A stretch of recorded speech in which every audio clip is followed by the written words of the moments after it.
So in Module 3, we're going to actually get you deploying applications to Bluemix. So the first application we're going to deploy is going to use one of the boilerplates.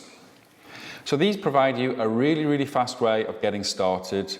You're going to get the runtime deployed and sample application, and usually one or more services deployed within that boilerplate.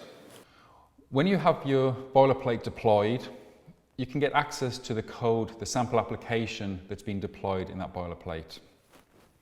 To do that, you simply click the Start Coding screen if you're not already there. After deploying, you'll be automatically sent to this screen. So once you're on that screen, you can see you'll have a button to download an archive containing all of the source code. We're now going to look at deploying an application on the command line. So the command line can be very useful, but it also allows you to integrate Bluemix into other tools or into a development pipeline. So with the command line, we're going to use the Cloud Foundry command line interface. Bluemix is built on top of Cloud Foundry, and we do honor the Cloud Foundry public API. So you should have installed, as part of the prerequisites, the Cloud Foundry CF tool. And it's very easy to use. If you ever need help in terms of what a command is, just typing CF help at a command line will provide you a help screen. If you want more detailed help on any specific command, CF help followed by the command will give you a more detailed description of that command with any options that you can type in. So on the slide that's showing, I've given you some common shortcuts. Most of the commands you can type a long form or a short form. So for example, CF login, I can type CF login, or I can just type CF, then the letter L. So I've given you some of the most common shortcuts on this slide to help you get started. So when you use the command line, the first thing you've got to do is you've got to sign into Bluemix. So the login command is the first thing you'll do.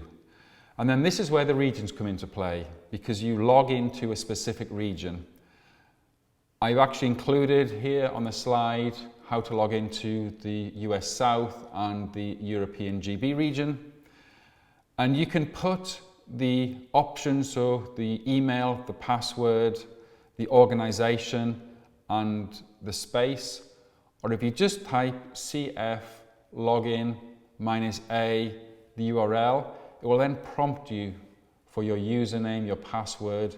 It'll give you a list of all the organizations you signed up to, and then all the spaces within the organization. If you ever want to know what region and space you're logged onto, CFT or target will actually give you that.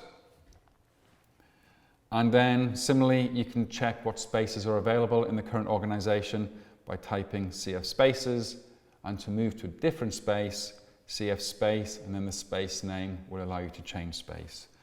As I say, everything you do in Bluemix has to be done within a space which lives within a region. So please make sure you're working in the right area. So we've looked at deploying applications in the Bluemix user interface and also on the command line. A third option is using the Eclipse integrated development environment. Within the Eclipse marketplace, there is a Bluemix plugin. This enables you to use the Eclipse IDE and target Bluemix as a deployment. You can work with JavaScript and Java within the Eclipse plugin.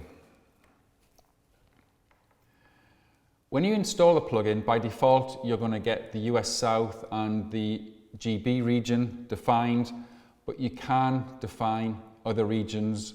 So as new regions come online, or if you're using a dedicated, you can define additional Bluemix environments within the plugin very easily.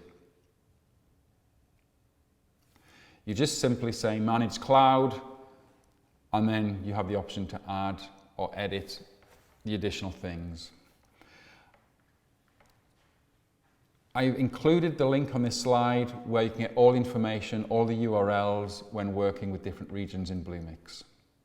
In Module 3, we looked at deploying your first application.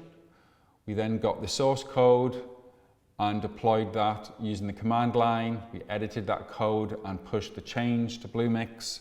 So you should now have a good idea how to deploy an application to Bluemix, how to update that application.